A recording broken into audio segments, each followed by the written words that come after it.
dear Brad and the all Brad TV team. On behalf of City of Life Ministries, I would like to extend our heartfelt congratulations on the anniversary of your wonderful channel.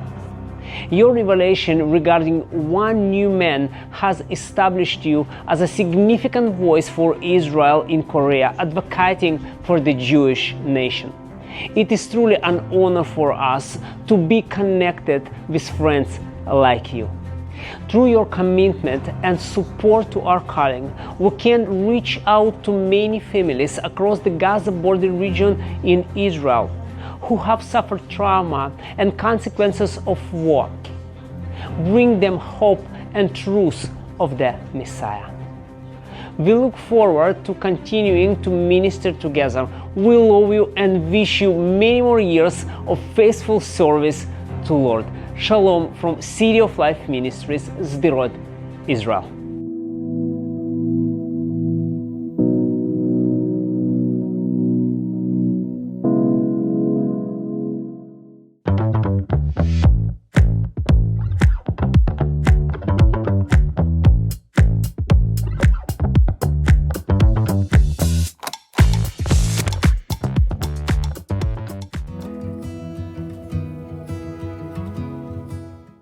이스라엘에서 샬롬을 전합니다. 브레드TV 시청자 여러분, 오늘 공부할 토라 포션은 바에트 하나니입니다. 무슨 뜻일까요? 잠시 후에 살펴볼 텐데요. 브레드TV와 함께 정말 놀라운 메시지를 준비했습니다. 권능과 영광이 가득하고 삶을 변화시키는 깊은 교훈이 담긴 메시지지요. 또한 이번 토라 본문에는 축복의 내용이 담겨 있는데요. 각 장을 별도의 프로그램으로 만들 수 있을 정도로 내용이 정말 훌륭합니다. 아주 멋지죠. 정말 성령의 기름 부으심이 가득한 말씀이죠. 읽다 보면 마치 새 언약, 즉 신약을 읽는 듯한 느낌이 들 거예요. 그만큼 이번 말씀 본문이 매우 예언적인 내용을 풍성히 담고 있기 때문입니다. 브레드TV와 모든 시청자 여러분께 감사드리며 이제 공부를 시작해 봅시다. 오늘은 바에트 하난이라고 불리는 43번째 토라 포션을 공부하겠습니다. 신명기 3장 27절부터 7장 11절까지의 말씀입니다. 여기서 바에트 하난은 무슨 의미일까요? 어쩌면 익숙한 발음처럼 들릴 수도 있는데 히브리어 이름인 하난이 있기 때문입니다. 그 뜻은 한이나 자비를 베풀다, 용서하다라는 의미가 있죠. 하지만 실제로 바에트 하난은 그가 주님께 간구했다는 의미입니다. 현대 히브리어에서도 아이들이 부모님께 정말 간절히 부탁할 때 아니 메트 하난이라고 말합니다. 정말 부탁드려요. 제발요. 바로 그 단어입니다. 간청합니다. 여러 가지 의미를 소개해 드렸는데요. 이것이 바로 이번 토라 포션의 주제입니다. 이번 말씀은 모세의 생애 중 가장 중요한 대화입니다. 그는 주님께 간절히 매달리며 히브리어로 미트하넨, 다시 말하자면 이렇게 간절히 간구하며 매달립니다. 주 하나님 여호와여, 제 간청을 들어주소서. 제가 약속의 땅에 들어가 그곳을 볼 수 있도록 제발 뜻을 돌이켜 주옵소서. 하나님께서 이미 모세에게 말씀하셨기 때문입니다. 너는 약속의 땅에 들어가지 못한다. 그 땅을 바라보며 백성들이 들어갈 수 있도록 준비시키는 것까지가 내 역할이다. 너는 요단강을 건너지 못하고 여기에 남을 것이다. 이것이 이번 말씀 본문의 배경입니다. 하지만 모세는 하나님의 자비를 수없이 경험해 봤기에 어쩌면 이번에도 하나님께서 자비를 베풀어 주시지 않을까 희망합니다. 하지만 이번만큼은 하나님의 응답이 매우 단호했습니다. 그럼 주님의 말씀이 어떻게 이어지는지 성경을 함께 읽어보겠습니다. 하나님과 모세의 대화 속에는 우리가 배워야 할 강력한 교훈과 핵심들이 가득 담겨 있기 때문이죠. 이제 24절을 보면 이렇게 나옵니다. 아도나이 야훼, 오주 하나님이여, 주께서 주의 크심과 주의 권능의 손을 주의 종에게 나타내기 시작하셨나이다. 에트 그둘라트카 베에트 야드카 하하자카, 방금 읽어드린 구절이 히브리어 원어인데요. 그의 고백은 이렇습니다. 주께서 제게 주님의 위대하심을 나타내시고 보여주셨습니다. 그렇습니다. 하나님은 위대하십니다. 우리는 그 의미를 히브리어로 이렇게 말하죠. 엘로힘 가돌, 하나님은 위대하시며 하나님은 강한 손이십니다. 모세는 이렇게 고백합니다. 주님, 주께서 제게 나타나셨을 때 저는 똑똑히 보았습니다. 우리 모두가 주님의 권능과 영광, 그 선하심과 위대하심을 함께 목격했습니다. 할렐루야. 이것이 바로 그 대화 내용입니다. 그리고 나서 모세는 이렇게 고백하죠. 하늘이나 땅의 어떤 신이 주님의 역사와 그 권능 같은 일을 할 수 있겠습니까? 여러분께 상기시켜드리고 싶습니다. 이스라엘 백성들은 거대하고 강력한 나라인 이집트에서 나왔습니다.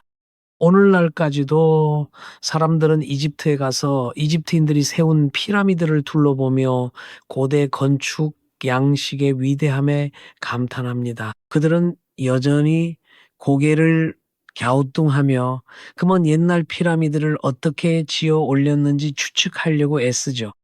또한 그 건축물 안에 신들과 파라오, 크게 그려진 인물들의 벽화와 기록들을 보게 됩니다. 그들은 신전벽에 그려진 거인들처럼 보이죠. 이집트는 당시 위대한 강대국이었는데 자신들의 신이 최고라고 자부했습니다. 실제로 수많은 신과 그의 얽힌 신화 초자연적인 기적을 행하는 술객들이 있었죠. 이집트는 그런 나라였습니다. 그런데 천지를 창조하신 우리 여호와 하나님께서 모세와 백성들을 찾아오셨을 때 모세는 똑똑히 깨달았습니다. 할렐루야. 그는 이렇게 고백하죠. 주와 같은 분은 없습니다. 이집트와 그 나라의 신들이 아무리 위대해도 우리 하나님이 더 위대하십니다. 이처럼 성경은 우리 하나님의 위대하심을 선포하고 있습니다. 엘로힘 가돌, 하나님은 위대하시며 주님의 손은 강하십니다. 모세는 하나님께 이렇게 고백합니다. 그렇습니다. 우리는 주님의 권능 깨닫고 배웠으며 확실히 보았습니다. 주님과 같은 신은 없습니다. 주님은 다른 신들보다 더욱 막강하시고 온 땅을 창조하신 전능하신 하나님이십니다. 하나님은 다른 이방 민족들이 자신들의 신을 섬기도록 내버려 두셨습니다. 이를 두고 신약 성경은 그들이 귀신을 숭배한다고 폭로하죠. 구약의 시편에서도 분명히 선포하고 있습니다. 이방의 모든 신은 귀신이요 악한 영일 뿐이나 우리 하나님은 유일하신 참 하나님이시다. 주님을 찬양합니다. 그래서 말하자면 민족들은 신들과 권능, 현시 초자연적 움직임을 가질 수 있지만 그 모든 것을 창조하신 하나님과 같은 분은 없습니다. 성경은 말합니다. 모든 무릎이 꿇고 모든 혀가 하나님의 영광을 고백하리니 우리 하나님은 전능하신 분이시니이다. 주님을 찬양합니다. 이어서 모세의 기도를 계속 읽어보죠. 모세는 히브리어로 아니 미트팔렐 내가 기도하나이다라며 간청하기 시작하는데요. 그의 간구는 이렇습니다. 구하옵나니 저를 건너가게 하사 요단 저쪽에 있는 아름다운 땅, 아름다운 산과 레바논을 보게 하옵소서. 모세는 반대편에 있었습니다. 그는 이미 산 위에서 놀라운 약속이 성취될 아름답고 푸른 땅을 보고 있었습니다. 이스라엘 북부 지역에 가까워졌기에 레바논까지 이어지는 웅장한 산맥들이 보입니다. 그 장관을 보며 모세는 주님께 말합니다. 주께 간구합니다. 아니 미트팔렐. 그런데 26절에 이렇게 기록되어 있죠. 여호와께서 너희 때문에 내게 진노하셨느니라. 이것이 이스라엘 백성에게 전하는 모세의 메시지입니다. 너희 때문에 하나님이 내게 화를 내셨다는 거죠. 내 말을 듣지 않으셨느니라. 여호와께서 내게 이르시기를 그만해도 족하니 이 일로 다시 내게 말하지 말라 하셨느니라. 그게 전부였습니다. 그것이 하나님의 응답이었죠. 하나님은 자비롭고 은혜와 긍휼이 많으십니다. 이스라엘이 반역할 때마다 모세가 기도하면 하나님은 자비를 베푸셨어요. 그래서 그는 이번에도 다시 한번 자비를 구했지만 여기서 하나님은 아니다. 이것이 너를 향한 나의 계획이다. 모세야, 그저 받아들이고 내 계획대로 걸어가라. 그게 전부다. 라고 말씀하셨습니다. 하나님은 모세를 택하여 위대한 계획을 주셨습니다. 그러나 동시에 이렇게 말씀하시는 거죠. 네가 다 볼 수는 없겠지만 내 영광과 은혜를 보게 될 것이다. 아시다시피 우리는 세상에서 위대한 사람이 되고 싶어 합니다. 하나님의 사람답게 남다른 큰 일을 하고 싶어 하죠. 훌륭한 소망이지만 여러분과 저를 포함한 우리 각자에게는 하나님이 예비하신 특별한 계획이 있습니다. 우리가 걸어가야 할 그 특별한 길은 사람이 평가하는 세상의 위대함이 아니라 주님의 부르심을 향한 순종에 있습니다. 다시 말씀드리자면 사람의 기준으로는 우리가 더욱 위대해질 수도 있겠지만 하나님은 모든 것을 다르게 바라보십니다. 주님은 우리를 특별한 방식과 길로 인도하십니다. 주님이 원하시는 것은 오직 여러분과 저의 삶을 향한 하나님의 부르심에 신실하게 응답하는 것뿐입니다. 우리는 주님이 예비하신 것에 만족해야 한다는 것이죠.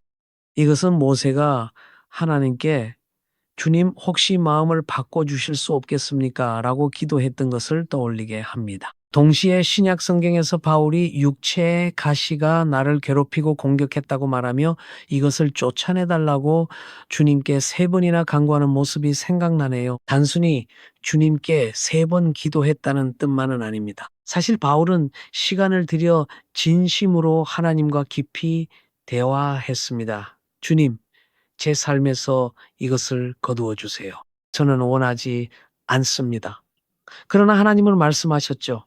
바울아, 내 은혜가 내게 충분하다. 이것이 내 길이다. 너는 이 길을 가야 한다. 박해와 악마의 공격이 있겠지만 내 은혜면 충분하다. 친애하는 여러분, 하나님의 은혜가 모세에게 충분했고 바울에게도 충분했습니다. 그렇게 저와 여러분에게도 주님의 은혜는 충분합니다. 그러니 우리의 부르심을 따라 걸읍시다. 우리 삶에 주시는 그분의 말씀에 믿음으로 응답하고 주님 안에서 기뻐합시다. 이제 하나님과 모세의 아름다운 대화들을 계속해서 읽어보죠. 27절입니다. 하나님께서 모세에게 말씀하시죠. 비스가 산 꼭대기로 올라가라. 참고로 현대 히브리어에서 비스가는 산 정상을 뜻하지만 여기서는 산 이름이 비스가입니다. 그리고 눈을 들어 사방을 동서남북을 내 눈으로 똑똑히 바라보라. 너는 이 요단 강을 건너지 못할 것이니 하나님은 말씀하십니다. 그래, 내게 기쁨과 약속의 성취를 보여주겠다. 비록 네가 그 성취를 온전히 누리지 못하지만 내 영광과 약속이 살아있음을 똑똑히 보게 될 것이다. 하지만 그 땅에 들어가는 것은 다른 이들의 몫이다. 주님을 찬양합니다. 주님은 우리를 산 위로 인도하셔서 미래의 영광과 주님의 다시 오심을 영적으로 바라보게 하십니다. 우리가 성경을 읽고 연구하며 주변의 사건들을 볼 때 하나님의 영광이 점점 더 가까이 다가오는 것을 보게 될 것입니다. 어쩌면 우리 중 누군가는 또는 다음 세대일지도 모르겠습니다만 하나님의 영광과 예수님이 하늘에서 내려오시는 걸 보게 될 것입니다. 분명한 것은 우리 모두가 천국을 보게 될 것이라는 거죠. 우리 모두 하나님의 영광을 보게 될 것입니다. 마지막 때가 가까워질수록 성경의 약속과 하나님의 예언들이 성취되는 주님의 영광을 더 많이 보게 될 것입니다. 주님을 찬양합니다. 이제 주님은 모세에게 명하십니다. 하지만 네가 떠나기 전에 할 일이 있다. 여호수아에게 명령하여 그를 격려하고 강건하게 하여라. 이것은 하나님이 다음 세대에게 말하여라 라고 명하신 것과 같습니다. 그래서 어른들께 부탁을 하나 드리고 싶습니다. 우리는 다음 세대에게 힘을 실어주고 그들을 영적으로 세워주도록 주님께 부름받았습니다. 그리고 젊은 청취자분들도 언젠가는 그 역할을 할 때가 온다는 걸 기억하셔야 합니다. 지금은 하나님의 말씀, 경험, 예언, 하나님 나라에서 배운 교훈을 전해주는 어른들에게 마음을 여세요. 이것이 우리 삶에 드러난 하나님의 영광입니다. 또한 주님은 여호수아에게 명령하라고 말씀하시면서 동시에 그를 격려하라고 하십니다. 단순히 지시만 내리는 게 아니라 격려도 하라는 뜻인 거죠. 모세에게 여호수아가 강해질 수 있도록 돕고 영적인 버팀목이 되라고 말씀하신 겁니다. 그를 강건하게 하고 격려하여라. 그는 백성들보다 앞서 건너가서 네가 보게 될 땅을 그들이 기업으로 얻게 할 것이기 때문이다. 아멘. 다음 세대가 준비되고 격려받으며 세워지는 모습은 참으로 아름답습니다. 그들과 함께 소통하고 동역하며 그들이 주님의 복을 받도록 돕는 것이 바로 우리의 역할입니다. 할렐루야. 모든 권능과 기도, 지혜를 전수받아 하나님이 명하신 여정을 떠납시다. 여러분과 우리의 세대를 약속의 땅으로 인도합시다. 할렐루야. 그렇다면 우리의 약속의 땅은 어디일까요? 분명 예수님이 다시 오실 때 마주할 천국입니다. 하지만 이 땅에서 이루어질 하나님의 약속들, 부흥과 구원, 하나님의 영광이 나타나는 것 또한 약속의 땅이죠. 이 모든 것이 정말 아름답고 중요합니다. 아멘. 이 부분의 핵심 단어는 바로 샤마임, 하늘이죠. 주님의 말씀에 등장하는 샤마임은 정말 아름다운 단어입니다. 이어서 하나님은 모세에게 샤마임 하늘을 바라보고 주변의 에레츠 땅을 바라보라고 하셨습니다. 그래서 두 번째 단어는 바로 에레츠입니다. 에레츠. 오늘날 우리는 종종 에레츠 이스라엘이라고 말하곤 하죠. 이처럼 에레츠는 우리 주변의 땅을 의미합니다. 할렐루야. 주님을 찬양합니다. 이 장이 주는 교훈은 하나님을 향한 순종입니다. 하나님께 순종하며 그분의 선하심과 은혜, 영광을 아는 것은 정말 중요합니다. 또한 우리 삶을 향한 그분의 목적이 무엇인지, 우리가 향해야 할 길이 어디인지 이해하고 받아들여야 합니다. 타인과 경쟁하거나 불평하지 말고 누가 더 많이 가졌는지 따지지 마십시오. 우리 삶을 향한 그분의 부르심에 만족하십시오. 주님의 지혜와 영광, 기쁨은 충분하기 때문입니다. 정말 아름다운 진리입니다. 이제 다음 장으로 넘어가겠습니다. 4장에서 모세는 이스라엘 백성들에게 세세한 부분까지 깊은 대화를 나눕니다. 일일이 읽어드릴 수는 없지만 이 장은 한 절씩 묵상하며 기도할 가치가 충분합니다. 강력하고 놀라운 하나님의 지혜가 담겨 있기 때문이죠. 하나님의 아름다운 지혜 그 자체입니다. 기본적으로 이스라엘 백성들에게 주님께서 행하신 일을 잊지 말라고 당부하는 내용입니다. 항상 기억하고 신실하십시오. 기억하고 믿음을 지키십시오. 주님을 찬양합니다. 내용이 깊기 때문에 몇 가지 핵심 구절과 히브리어 단어들을 읽어보겠습니다. 1절에서 하나님은 그분의 말씀이 생명이라고 말씀하십니다. 이 장의 묘사 방식은 모세가 자신이 배우고 경험한 것을 이스라엘 백성들에게 진정으로 보여주고 있습니다. 그는 이스라엘 백성들이 자신과 함께 했다는 것을 알고 있습니다. 그들은 하나님의 영광을 보았지만 모세는 여전히 성령의 감동을 받아 자신의 진심을 나누고 있습니다. 그에게 임한 주님의 임재와 성령의 역사를 분명히 느낄 수 있죠. 그래서 그가 말하고 기록한 것들이 우리에게 하나님의 말씀이 되는 것, 단지 모세의 말이 아니라 성령께서 그의 마음을 통해 말씀하시는 것이기 때문입니다. 그가 전하고자 한 것은 하나님의 말씀이 생명이라는 것입니다. 주님의 말씀은 살아있고 우리에게 생명을 줍니다. 그것은 만족을 줍니다. 이 땅에서 살아갈 진정한 목적과 영원한 생명을 줍니다. 주님을 찬양합니다. 그 다음 2절에서 모세는 이렇게 선포합니다. 내가 너희에게 명령하는 말을 너희는 가감하지 말고 내가 너희에게 내리는 너희 하나님 여호와의 명령을 지키라. 이것은 요한계시록의 마지막 장을 떠올리게 하는데 하나님께서 이것은 주의 말씀이니 네가 보고받은 것을 지키라. 바꾸거나 조정하지 말고 한 단어도 빼지 말고 아무것도 더하지 말라고 말씀하신 부분입니다. 그래서 이 부분이 중요합니다. 우리는 이 엄중한 명령을 신명기 4장 2절에서 처음 마주하고 그 다음 성경의 마지막 책인 요한계시록에서 보게 됩니다. 그렇습니다. 그렇게 우리는 말씀을 있는 그대로 지켜야 하며 하나님의 말씀에서 아무것도 빼지 말고 아무것도 더하지 말아야 합니다. 그 안에 생명과 능력이 있기 때문이죠. 자, 읽어봅시다. 내가 너희에게 명령하는 말을 너희는 가감하지 말고 내가 너희에게 내리는 너희 하나님 여호와의 명령을 지키라. 좋습니다. 매우 강력하고 아주 명확하죠. 이제 4절을 히브리어로 보고 싶은데 여기 베아템 하드베킴이라고 되어 있습니다. 하지만 영어로는 문법의 차이 때문에 약간 다르게 표현되죠. 하지만 히브리어로는 다시 베아템 하드베킴, 주님께부터 떠나지 않은 너희는 으로 시작합니다. 그럼 영어 번역본 먼저 읽어보고 이야기해 봅시다.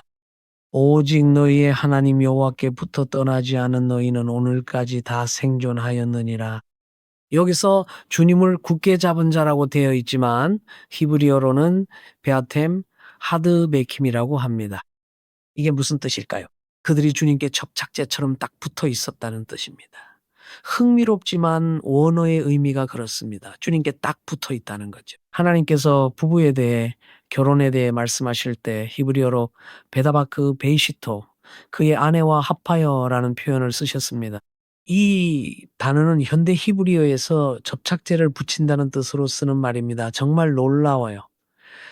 하나님은 여기서 접착이라는 단어를 사용하셨습니다. 그러니까 우리가 단순히 주님을 붙잡거나 그분의 말씀을 지키는 것만이 아니라 실제로 우리 자신을 주님께 밀착시켜 주님과 하나가 되는 것을 의미합니다.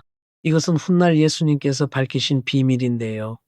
누가 주님의 사람이고 누가 언약을 받아 그분의 피와 살을 먹고 주님과 하나가 되는지에 관한 말씀입니다. 남편과 아내가 결혼 후에 한 몸을 이루는 것처럼 그것이 하나님께서 여기서 사용하신 단어의 의미입니다. 단순히 주님을 굳게 잡는 것이 아니라 그분과 전이 하나가 된다는 것이죠. 다시 말하자면 하나님께 접착제처럼 딱 붙어서 주님의 말씀 안에 거하는 것이 진정한 생명이라는 것입니다. 이것이 바로 생명을 낳은 것이죠. 6절에서 하나님은 말씀 안에 지혜에 대해 말씀하십니다. 그것은 정말 강력하고 놀랍습니다. 그러므로 너희는 이 모든 계명을 삼가 지키라고 명하십니다. 이어서 이것이 이 모든 규례를 듣는 민족들 앞에서 너희의 지혜요, 너희의 지식이라고 말씀하시죠. 하나님은 주님의 말씀이 우리의 지혜요, 우리의 지식이라고 선포하시는 거죠. 하나님을 찬양합니다. 그렇다면 하나님의 말씀은 우리 안에서 어떤 열매를 맺을까요?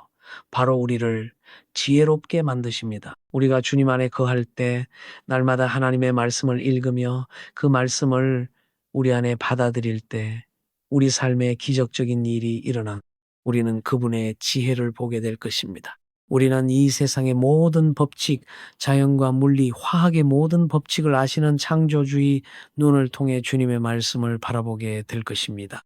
그분은 만물을 창조하신 하나님이시며 그분의 말씀은 우리에게 지혜와 명철을 더하셔서 세상의 모든 것과 깊은 영적 진리를 깨닫게 하십니다. 그래서 야고보서는 이렇게 권면합니다. 너희 중에 누구든지 지혜가 부족하거든 구하라. 정말 간단한 방법입니다. 주님께 기도하십시오. 이 세상의 방식에서 지혜를 찾지 말고 주님께 나아가십시오. 주님은 모든 지혜의 근원이시며 그분은 여러분의 삶에 역사하실 수 있습니다. 그렇습니다. 하나님은 여러분과 저의 삶에 초자연적이고 신성한 지혜를 아낌없이 부어주실 것입니다. 할렐루야. 그러니 기억하십시오. 이 말씀은 보배롭고 영광스러우며 지혜로워서 평범한 사람들에게도 지혜를 줍니다. 주님을 찬양합니다. 이것이 바로 하나님의 말씀이 가진 능력입니다. 성경은 계속해서 이렇게 선포하죠. 진실로 이 큰 나라 백성은 지혜롭고 명철한 자들이로다. 할렐루야. 이것이 유대 민족의 뚜렷한 특징입니다. 오늘날까지도 전 세계 모든 민족은 유대인이 지혜롭다는 사실을 잘 알고 있죠. 유대인이 인류에 미친 모든 영향력을 확인해 보십시오. 정말 대단합니다. 통계적으로도 정말 놀랍습니다. 제 말은 정말 믿기지 않을 정도라는 거죠. 이스라엘 같은 나라가 없다는데 왜 그럴까요? 우월한 민족이라서가 아니라 우리 조상들이 하나님의 말씀을 택하고 토라를 택해 주님을 섬겼기 때문입니다. 실패와 실수의 역사 속에서도 주님의 말씀과 하나님의 지혜가 유대인을 특징지었습니다. 그렇다면 이제 그리스도인들은 어떨까요? 마찬가지입니다. 그것이 우리의 유산입니다. 그러므로 하나님의 지혜는 모든 그리스도인의 것입니다. 유대인에게 임한 번영과 축복, 주님의 손길을 보듯이 예수님 안에서 우리는 더 큰 것을 봅니다. 신약 성경은 예수님 안에서 하나님의 모든 약속이 동의와 아멘이 된다고 말하니까요. 그러니 이것은 격려이자 일깨움입니다. 이 메시지를 전하는 지금 제 안에 기름 부으심이 느껴집니다. 여러분, 우리는 복받은 백성임을 기억해야 합니다. 이스라엘뿐 아니라 주 예수의 이름을 부르는 모든 자가 복을 받았으니 주님을 찬양합니다. 할렐루야. 야고보서 3장 17절은 누구든지 지혜가 필요하면 주님께 그분의 지혜를 구하라고 말합니다. 7절입니다. 어떤 큰 나라가 그 신이 이같이 가까이 함을 얻은 나라가 있느냐? 정말 강력한 선포입니다. 우리는 복받은 민족이며 하나님은 이스라엘 백성에게 가까이 계십니다. 하나님은 우리에게도 가까이 계시는데 여기서 더 나아가 주님은 우리 안에 친히 거하신다고 신약 성경에 기록되어 있습니다. 이번 말씀 본문에는 우리 하나님 여호와께서 기도할 때마다 우리에게 가까이 하심과 같이라고 기록되었죠. 주님을 찬양합니다. 우리가 어떤 이유로든 주님을 부르면 그분은 가까이 오십니다. 히브리어로 베콜카라누 엘라브인데요. 우리가 어떤 일이든 그분께 기도할 수 있다는 거죠. 우리는 어떤 상황 속에서도 그분께 나아갈 권리가 있습니다. 영적으로 중대한 일뿐 아니라 주님과 동행하는 일상 속에서도 우리는 주님께 목소리를 높일 수 있습니다. 그분은 우리의 부르짖는 기도와 침묵의 기도를 모두 듣고 계십니다. 그분은 들으시고 응답하십니다. 왜냐하면 우리와 함께 하시기 때문입니다. 그리고 시간 관계상 다시 한번 건너뛰어야겠지만 이 장은 절마다 주님의 능력과 지혜를 나타내는 놀라운 가르침을 줍니다. 하지만 9절은 토라, 즉 하나님의 모든 계명을 우리 자녀와 히브리어로 자손의 자손, 즉 오늘날의 손자들에게 전수하는 것을 말합니다. 바꿔 말하면 여러분의 자녀와 그 자녀의 자녀들을 뜻합니다. 11절에서 20절에서는 하나님의 말씀을 회상하고 있는데요. 그들에게 불길 가운데서 하나님의 음성을 들은 민족라고 전합니다. 그래서 모세는 역사를 되짚으며 모든 사건을 다시 언급합니다. 이스라엘 백성들은 그 현장에 있었으며 모든 사건을 기억하고 있습니다. 직접 눈으로 보았던 것이죠. 그럼에도 모세는 다시 강력하게 외칩니다. 하나님이 우리에게 말씀하신 것을 기억하십시오. 우리가 불을 본 것, 하늘의 나팔 소리를 들은 것, 천사들의 소리를 들은 것, 하나님의 음성을 들은 것을 기억하십시오. 그래서 모세는 이와 같은 민족은 어디에도 없다고 말하는 것입니다. 우리는 하나님의 말씀을 들었고 오늘날 우리는 예수님 예수와의 말씀을 듣고 있습니다. 그분은 우리 삶에 직접 말씀하십니다. 요한계시록에 기록된 것처럼 그분은 크고 위험 있는 음성으로 말씀하시지만 우리 내면 깊은 곳에 조용하고 고요하게 그러나 아주 강렬하게 말씀하십니다. 정말 놀라운 일이죠. 자, 몇 구절 더 짚어보도록 하겠습니다. 12절은 이렇게 말합니다. 여호와께서 불길 중에서 너희에게 말씀하시되 모세는 또다시 이 사실을 각인시킵니다. 하나님은 그들의 조상들에게 말씀하셨고 불길 속에서 하나님의 음성을 들었다고요. 모세는 다음 세대에게 거듭 강조합니다. 여러분은 주님의 음성을 분명히 들었습니다. 그러나 어떤 형상도 보지 못했습니다. 여러분은 오직 그분의 음성만 들었습니다. 그리고 그분은 명령하셨습니다. 어떤 형상도 만들지 마십시오. 여러분이 경험한 것을 기억하기 위해서 어떤 우상도 만들지 마십시오.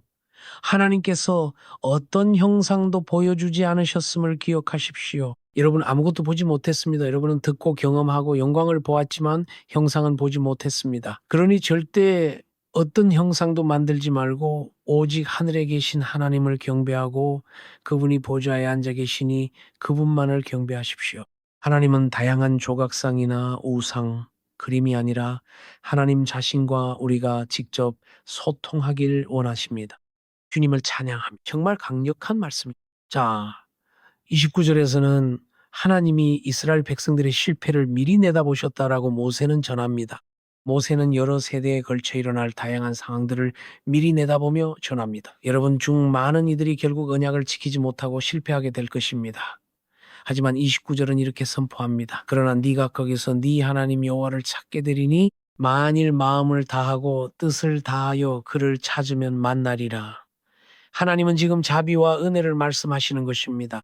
놀랍게도 모세는 하나님의 선지자로서 이스라엘의 실패를 미리 내다보았습니다. 그들이 실패할 것을 알기에 이렇게 외친 것이죠. 주님께 회개하고 돌이키십시오. 언제나 여러분을 기쁘게 맞아주시고 다시 회복시켜 주실 것입니다. 모세는 그분을 찾으면 만나리라 라고 선포합니다. 주님을 찬양합니다. 이 말씀은 오늘날 우리에게도 그대로 역사합니다. 그렇습니다. 완벽한 사람은 없지만 하나님은 완벽하십니다. 우리 삶에 어떤 일이 일어나도 회복과 용서가 있습니다. 우리는 주님께 돌아가야 합니다. 그러면 우리를 받아주시고 회복시켜 주실 것입니다. 할렐루야. 계속해서 우리를 세우실 것입니다. 이것은 우리 주님의 강력한 자비입니다. 우리는 언제나 그분을 만나게 될 것입니다. 핵심은 우리의 마음과 혼을 다해 주님을 구하는 것이죠. 주님을 찬양합니다. 우리의 마음과 영혼을 다하는 것이 핵심입니다. 그럼 계속해서 신명기 5장을 읽어보도록 하겠습니다. 5장에서 우리는 모세가 다시 언약에 대해 말하는 것을 보게 됩니다. 이번 신명기 5장의 핵심 히브리어 단어는 브리트입니다. 브리트는 언약입니다. 그리고 두 번째 핵심 단어는 미츠바입니다. 이 단어는 계명을 의미하죠. 그리고 이 단어들을 우리는 많이 사용하는데요. 심지어 제가 사는 도시의 중앙거리 이름도 브네이 브리트, 즉 언약의 아들들입니다. 그래서 브리트는 언약이라는 뜻인데요. 사실 히브리어로 신약 성경을 브릿 하다샤라고 불러요. 즉 새 언약이라는 뜻이죠. 문자 그대로 직역하면 갱신된 언약 또는 새 언약이 됩니다. 그래서 브리트는 언약이고 미츠바는 계명입니다. 중요한 단어들이죠. 그리고 하나님이 5장에서 우리에게 무엇을 가르치시는지 보겠습니다. 5장에서 성령 충만해진 모세는 이스라엘 백성에게 하나님의 실제하심을 상기시키며 그분은 정말로 살아계신다고 외칩니다. 이는 마치 신약 성경에서 그분은 부활하셨고 실제로 하늘에 계시니 살아계신 하나님을 계속 섬기자라고 말하는 것과 같습니다. 이것이 메시지입니다. 그리고 백성들에게 여러분은 하나님의 영광을 보았습니다라고 선포하죠. 그들은 실제로 그분의 영광을 직접 보았습니다. 정말 놀라운 일이죠. 여기서 중요한 점은 이 사건은 종교가 아니라는 점입니다. 이것은 인간의 지혜나 인간이 만든 방식, 종교적 가르침이 아닙니다. 아시다시피 인간의 지혜에도 좋은 것이 많지만 이 가르침은 사람에게서 온 것이 아닙니다. 새로운 종교가 아닌 것이죠. 그 어떤 종교도 아닙니다. 우리는 하나님 자신에 대해 이야기하고 있습니다. 종교는 나름 좋은 면이 있을지 모르지만 종교에는 하나님의 나라와 하나님의 임재가 없습니다. 이 장 전체에 걸쳐 모세는 성령의 능력으로 자신의 백성 이스라엘에게 하나님은 살아계십니다. 하나님이 살아계심을 기억하십시오. 주님께 말하고 교제하십시오라는 메시지를 심어주고 있습니다. 이것은 종교가 아닙니다. 다른 민족들을 보지 마십시오.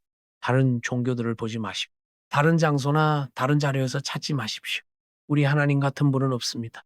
정말 좋습니다. 마치 성령께서 인을 치시고 그분의 진리를 봉인하시는 것 같죠. 그렇죠? 여러분, 형제 자매, 여러분, 우리가 종교 생활을 하는 게 아니라는 걸 깨닫는 건 정말 놀라운 일입니다. 주님을 찬양합니다. 그렇습니다. 세상 사람들은 기독교를 종교라고 부르죠. 우리의 신앙을 종교라고 칭하지만 그렇지 않습니다. 이것은 천지의 창조주의자 살아계신 하나님과의 실제적이고 생생한 교제입니다. 그분은 우리를 구속하시고 용서하시기 위해 아들 메시아를 보내셨습니다. 토라가 증언하는 바로 그 메시아를 통해 우리는 참으로 구속을 받았고 이제 하나님은 우리 안에 계시며 영혼은 이미 우리 마음에 임해 있습니다. 할렐루야. 우리는 그분과 영원히 살 것입니다. 육신은 죽지만 부활합니다. 우리는 그분과 영원히 살게 됩니다. 이것이 5장의 강력한 메시지입니다. 하나님은 정말로 실제하십니다. 다음 장으로 넘어가겠습니다. 6장을 읽어봅시다. 6장은 모세가 10계명과 주님의 모든 법도에 대해 반복해서 나누는 계명의 장입니다. 정말 강력하죠. 하지만 유대인들에게 가장 중요한 선포를 읽어드리겠습니다. 히브리어로 돼 있어서 제가 읽어드릴게요. 신명기 6장 4절은 이렇게 시작됩니다. 쉐마 이스라엘, 이 우리가 말하는 것이고 여러분도 기억하시길 권합니다. 모든 계명은 쉐마 이스라엘로 시작하고 우리는 항상 그것을 봅니다. 들으라 이스라엘아, 우리는 이를 단순히 첫 번째 계명이라고 부르지 않습니다. 그 앞에 언제나 쉐마 이스라엘을 먼저 선포해 왔죠. 들으라 이스라엘아, 쉐마 이스라엘, 쉐마 이스라엘, 야훼 엘로헤이누, 야훼 에하드. 할렐루야. 주님을 찬양합니다. 메시지는 이렇습니다. 들으라 이스라엘아, 주 우리 하나님은 오직 유일한 주시라. 주님을 찬양합니다. 에하드. 할렐루야. 그러니 그분 같은 다른 주님은 없습니다. 그분은 유일하신 분입니다. 그러니 들으라 이스라엘아. 이 메시지는 항상 울려 퍼져야 합니다. 이 메시지는 항상 선포되어야 합니다. 이스라엘에서 쉐마 이스라엘을 듣는 순간 우리는 그것이 무엇을 의미하는지 알기 때문입니다. 우리는 이 선포를 듣는 즉시 십계명 전체를 떠올립니다. 이것이 하나님의 가장 핵심적인 부르심, 곧 쉐마 이스라엘이기 때문입니다. 그러므로 이 쉐마의 말씀을 마음에 새기십시오.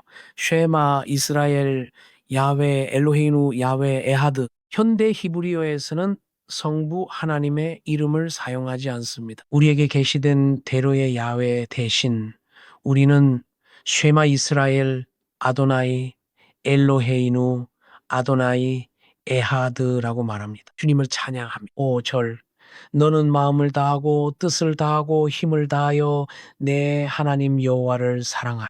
놀라운 것은 예수와께서도 이 말씀을 확증하고 전파하셨습니다. 바로 하나님을 사랑하고 내 이웃을 사랑하라는 베아하부타 에트레 카입니다. 주님을 찬양합니다. 이것이 바로 핵심 계명입니다. 이처럼 주님의 계명을 하나하나 살펴보는 것은 매우 중요하지만 오늘은 이 부분을 건너뛰겠습니다. 세부 사항을 다루지는 않겠지만 계명을 주신 후 자녀 교육의 중요성을 강조하시죠. 주님을 찬양합니다. 7절은 우리에게 너는 그것들을 내 자녀에게 부지런히 가르치라고 말씀하십니다. 놀랍게도 십계명 바로 다음에 이렇게 나옵니다. 이것은 너희뿐만 아니라 다음 세대를 위한 것이기도 하다. 그러니 부지런히 자녀를 가르치라고요. 할렐루야. 그러므로 우리는 다음 세대를 위해 시간을 내야 합니다. 모두가 항상 바쁘게 살아가지만 자녀를 가르치는 것은 너무나 중요합니다. 보시다시피 이것은 계명의 일부입니다. 계명에는 자녀를 네가 직접 가르치고 세상에 맡기지 말라고 나와 있습니다. 그리고 네가 네 집에 앉아 있을 때에도 그것들에 대해 말할 것이며라고 기록되어 있죠. 정말 아름다운 장면입니다. 저는 집에서 아이들과 함께 앉아 말씀을 공부하곤 했습니다. 그것이 제가 자녀들을 키운 방식이었고 이제는 손주들과도 그 습관을 시작했죠. 할렐루야. 정말 멋진 삶이죠. 우리는 집에서 자녀를 가르칩니다. 거기엔 베이트카라고 적혀 있는데 베이트카는 당신의 집이라는 뜻입니다. 베이트카, 집에서 시간을 내어 자녀들을 가르치십시오. 말 그대로 앉아서 그렇게 하라고 기록되어 있습니다. 그 다음에 길을 갈 때나 누워 있을 때나 일어날 때나라고 기록되어 있죠. 그러니 누워 있을 때조차 그분의 말씀과 원칙, 가르침을 생각하십시오. 아침에 눈을 뜰 때부터 주님을 찬양하고 기도하며 말씀을 나눠보세요. 하나님의 말씀이 우리 삶을 가득 채울 것입니다. 이어지는 구절은 매우 특별한데요. 왜 이스라엘 문화가 특정한 의식적 표징들을 지켜왔는지 그 이유를 보여줍니다. 9절입니다. 너는 그것들을 내 집 문설주와 바깥문에 기록할지니라. 히브리어로는 우크타브타말 메주조트 베이트카입니다. 실제로 하나님의 말씀을 내 집의 기둥에 기록하라는 뜻입니다. 그래서 오늘날 유대인들의 집이나 이스라엘의 가정들을 가보면 예외 없이 문에 특정한 상자나 표징이 붙어 있습니다. 제가 알기로는 모든 집이 그렇고 심지어 저희 교회에도 그것이 있습니다. 그 상자 안에는 무엇이 들어있을까요? 하나님의 계명이죠. 보통은 랍비가 기도하며 쓴 축복 서명이 담겨 있지만 메시아닉 공동체인 저희는 그것을 직접 작성합니다. 우리는 하나님의 말씀을 인쇄하고 가져와서 상자에 맞게 오려내고 기도합니다.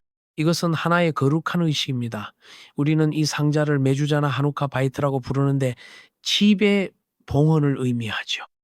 그래서 사람들이 새 아파트나 새 집으로 이사할 때마다 하나의 의식을 치릅니다.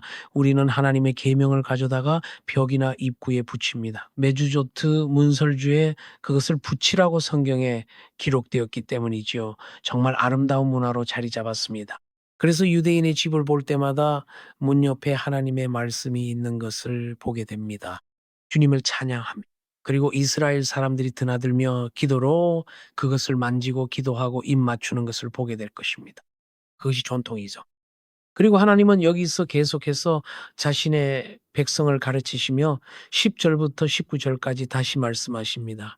주를 섬기라, 계명을 지키라, 다른 신을 섬기지 말라.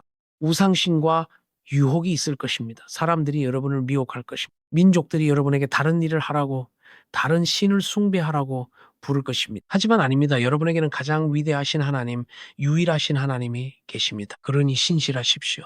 주님을 섬기십시오. 할렐루야. 이제 이번 주 토라 포션의 마지막 단락에 이르렀습니다. 우리 삶을 변화시키는 정말 놀라운 영적 메시지들입니다. 그리고 7장은 실제로 하나님의 부르심을 우리에게 보여줍니다. 지금은 시간 관계상 다루지 못하지만 별도의 시간을 내어 다룰 만한 가치가 있는 내용입니다. 2장에서 하나님은 명확히 말씀하십니다. 내가 너희 이스라엘을 택한 것은 너희가 다른 민족보다 나아서도 수가 더 많아서도 혹은 더 지혜로워서가 아니다. 하나님은 모세에게 부르심의 신비를 드러내셨습니다. 그분은 말씀하셨습니다. 내가 너를 사랑했기에 너를 불렀다. 오직 나의 사랑 때문에 너를 택했다. 그 때문에 너는 복을 받았다. 강력한 메시지입니다. 말로 다 표현할 수 없고 이해하기 어렵습니다. 하나님의 자비와 은혜는 이스라엘 백성에게 역사하며 여러분의 삶에도 역사합니다. 그렇다면 왜 하나님이 여러분을 부르셨을까요? 다른 사람들보다 나았나요? 행동을 더 잘했나요? 더 강했나요? 더 지혜로웠나요? 대답은 아마도 아니올 것입니다. 아무도 모릅니다. 그것은 하나님의 신비입니다. 하지만 주님은 여러분을 사랑하셔서 부르셨고 받아주셨습니다. 그래서 여러분은 복을 받았습니다. 그 때문에 하나님의 축복이 여러분의 삶에서 영광에서 영광으로 더욱더 커지고 있습니다. 그렇기에 우리는 그분의 영광을 나누고 그분의 선하심을 다른 사람들과 나누도록 부름받았습니다. 우리는 선택받은 백성이기 때문입니다. 이 말씀으로 이제 마치고 기도하겠습니다. 주님, 우리를 향한 주님의 부르심과 선택이 얼마나 중요하며 능력이 있고 위대한지 깨닫게 하소서. 그리하여 우리가 주님 앞에 끝까지 신실하게 하시고 주님의 위대하심을 온 세상에 담대히 증거하게 하소서. 아멘.